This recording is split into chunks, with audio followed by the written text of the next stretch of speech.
Hi, I'm Amy, the urban Mythbuster, and today we're in the middle of Hull, seeking the truth behind the tale. Is there a polar bear buried under High Street? This is Oriel Chambers, and the rumour goes that a polar bear is buried under here somewhere.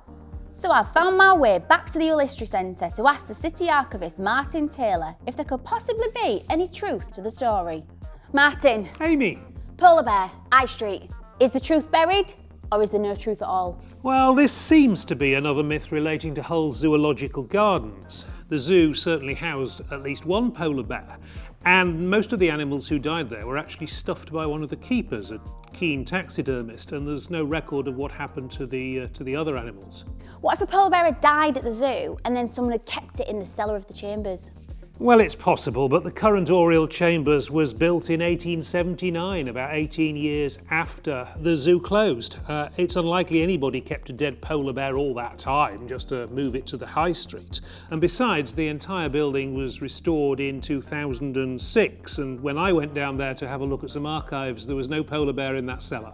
So where did this story come from then? No answer to that, I'm afraid, Amy. Many buildings in the old town have fortified cellars to withstand the regular flooding from the River Hull and other vaults, and a lot of speculation about what those cellars and vaults will have contained. Also, the animals stuffed by the zookeeper were put on display in the museum tavern, which later became the Polar Bear Pub. But the museum itself burned down in 1865 and the entire collection of animals was lost. How Oriel Chambers and the polar bear became linked is a complete mystery. More likely there's a polar bear under the Polar Bear Pub, but to say that would create another rumour. And on that bombshell, we've got the truth. There is no evidence that a polar bear is buried in High Street, or anywhere else for that matter.